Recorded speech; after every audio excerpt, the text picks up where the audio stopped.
Pernah gak sih kamu merasa pengen banget maju dan sukses, tapi ada perasaan-perasaan tertentu yang selalu nahan kamu?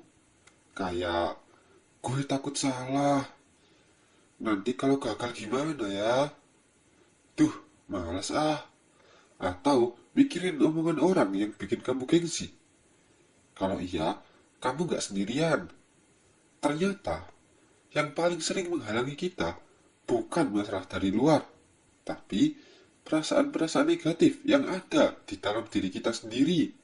Hari ini kita akan bedah tuntas 7 perasaan penghambat sukses. Yuk kita mulai. Perasaan pertama adalah rasa takut. Takut dihakimi, takut salah, takut gagal. Padahal rasa takut itu seringkali cuma ilusi yang dibesar-besarkan di kepala. Faktanya, semua orang, bahkan ahli sekalipun, pasti pernah jadi pemula dan membuat kesalahan. Jadi, gimana cara ngatasinya? Ada dua cara. Pertama, kenali dan terima kalau rasa takut itu pasti ada. Kedua, pikirkan skenario terburuknya. Misalnya, kamu takut presentasi. Skenario terburuknya apa? Mungkin diomongin orang. Ya udah, ambil masukan dari omongan mereka untuk memperbaiki diri. Ingat, daripada menyesal karena nggak pernah mencoba, lebih baik kamu mencoba dan belajar dari kesalahan. Perasaan kedua, rasa capek. Kita semua pasti merasakan ini. Tapi, lebih baik kamu capek berjuang di usia muda daripada capek menyesal di usia tua. Keputusanmu untuk bekerja keras atau bersantai hari ini akan menentukan kualitas hidupmu 10 sampai 20 tahun dari sekarang. Jadi, pilih capek yang bermanfaat.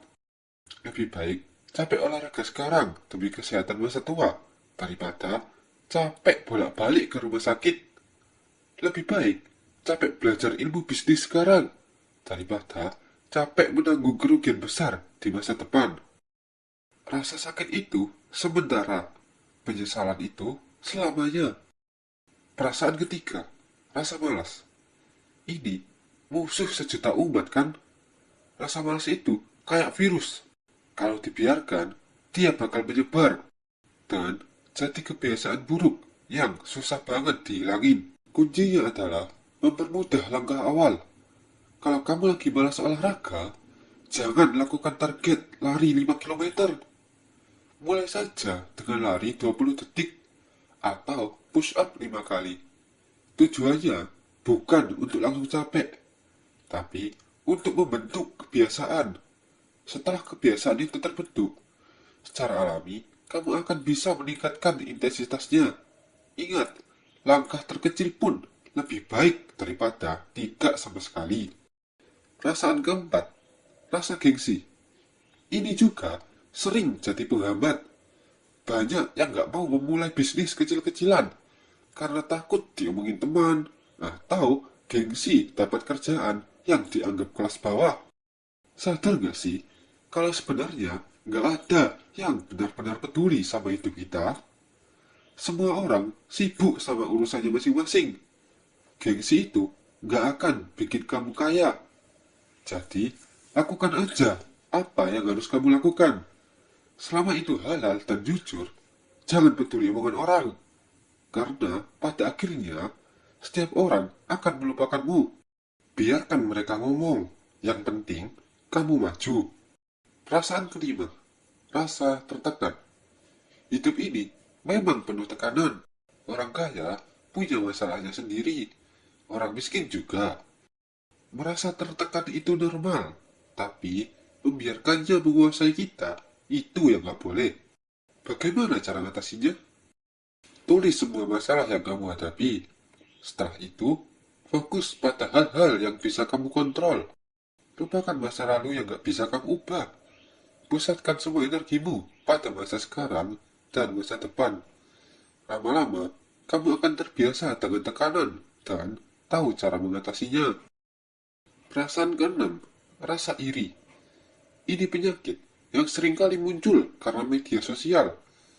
Kita cuma melihat momen-momen terbaik orang lain, lalu kita membandingkan hidup kita yang biasa-biasa aja. Padahal kita nggak tahu perjuangan apa yang ada di baliknya. Bagaimana cara mengatasinya? Batasi interaksi dengan hal-hal yang bikin kamu iri. Hapus atau mute akun-akun yang bikin kamu insecure. Lalu, alihkan fokusmu. Jangan bandingkan dirimu dengan orang lain. Tapi, bandingkan dirimu yang sekarang dengan dirimu yang dulu. Buat catatan pencapaian tahunan. Dan kamu akan kaget betapa jauhnya kamu sudah melangkah. Perasaan terakhir, rasa marah. Marah itu normal. Tapi, kalau sampai jadi dendam, itu yang bahaya.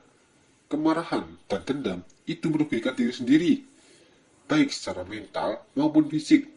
Jadi, maafkan. Tapi, jangan lupakan. Maafkan orang-orang yang berbuat salah sama kamu, supaya kamu bebas dari dendam dan beban di hati.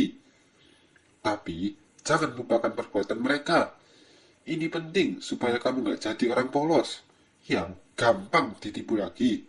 Jadikan itu sebagai pelajaran berharga yang menguatkanmu. Nah, itu dia 7 perasaan yang harus kamu lawan. Ingat, musuh terbesarmu itu bukan di luar sana, tapi ada di dalam dirimu sendiri. Dengan mengenal dan melawan perasaan-perasaan ini, kamu sudah mengambil langkah besar menuju hidup yang lebih maju dan sukses. Dari ketujuh perasaan ini, mana yang paling sering kamu rasakan? Ceritakan di kolom komentar ya. Kalau kamu suka video ini, jangan lupa like, share ke teman-temanmu, dan subscribe channel ini untuk insight-insight seru lainnya. Sampai jumpa di video berikutnya.